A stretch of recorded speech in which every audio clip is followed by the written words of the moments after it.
पाकिस्तानी महिला सीमा हैदर भारत में सीमा लांघ के 2 वर्ष पहले यहां पर पहुंची और सचिन मीणा के साथ उसने शादी रचाई और यह दावा है कि उसने हिंदू रीति रिवाजों को पूरी तरीके से फॉलो किया है।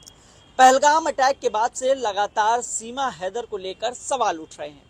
अब बात करते हैं सीमा हैदर के पाकिस्तान जाने की। दरअसल में कानूनी दांवपेच के चलते सीमा फिलहाल भारत में ही रहेंगी, लेकिन लगातार पहलगाम अटैक के बाद जहां पूरे देश भर में नाराजगी है, वहीं सीमा की चुप्पी पर लगातार सवाल खड़े हो रहे थे। हालांकि घटना से 72 घंटे बाद अब सीमा ने अपनी चुप्पी तोड़ी है और प्रधानमंत्री नरेंद्र मोदी और उत्तर प्रदेश के सीएम योगी आदित्यनाथ से अपील की है कि उन्हें भारत में रहने दिया जाए। वो पाकिस्तान की बेटी जरूर हैं, लेकिन बहू भारत की है। इस तरीके की तमाम दलीलें सीमा हैदर ने अपने सोशल मीडिया प्लेटफॉर्म पे दी हैं। उनका कहना है कि वो यहाँ पर रहना चाहती हैं, सुरक्षित महसूस करती हैं। इन तमाम तरीकों की बातों का जिक्र किया गया है। साथ ही आपको बता दें, सूत्र ये भी बताते हैं कि सीमा हैदर की सुरक्षा बढ़ाई गई है, यानी वहां पे अब निगरानी रखी जा रही है लोकल यूनिट की तरफ से। इसके अलावा गौतम बुद्ध नगर पुलिस कमिश्नरेट ने जो वहां पर कांस्टेबल की तैनाती थी, उनकी संख्या में भी बढ़ोतरी की है, ऐसे हमारे सोर्सेज बताते हैं।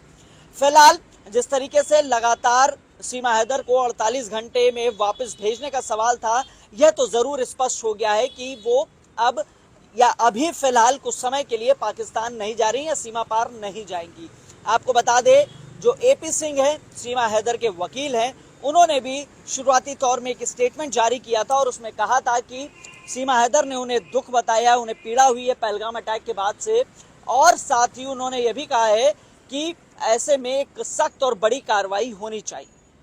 साथ ही उनका यह भी कहना है कि वह गृह मंत्रालय और साथ ही जो एजेंसीज हैं, इंटरनल एजेंसीज, उनसे लगातार टच में है, चाहे फिर एटीएस की बात हो या आईबी की बात हो, वो लगातार टच में है और जो तमाम डॉक्यूमेंट्स हैं वो भी उनको दिए जा रहे हैं और सीमा यहाँ पर रह रही है, इसके बारे में उनको तमाम जो जानकारी चाहिए वो पूरी तरीके से जांच में सहयोग भी कर रहे हैं।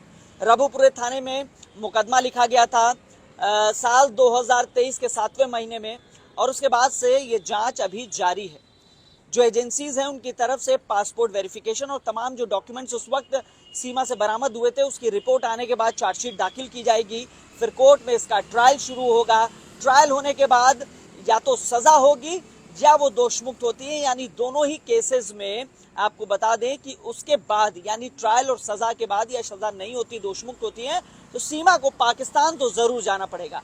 लेकिन इन सब के बीच में एपी सिंह की तरफ से यह भी जानकारी दी गई कि पूर्व में यानी शुरुआती तौर में उन्होंने मर्सी पिटीशन राष्ट्रपति के यहाँ दाखिल की है और वो जो है अभी विचाराधीन है, यानी अभी तक उसमें कोई सुनवाई नहीं हुई है। साथ ही एक ग्राउंड और है, क्योंकि सीमा ने भारत में रहने के दौरान सचिन, यानी जिससे दावा किया जा रहा है कि वो उनके पति हैं, दूसरे उनसे एक बेटी जिसका नाम भारती मीणा रखा, उसको भी जन्म दिया है। तो एक जो टेक्निकल दांवपेच हम लोग समझते हैं, उसके हिसाब से एक ग्राउंड ये भी है कि वो अपनी बच्ची के आधार पे एक प्ली कर सकती है सरकार से और फिर सरकार उसमें क्या मर्सी देती है देखना होगा।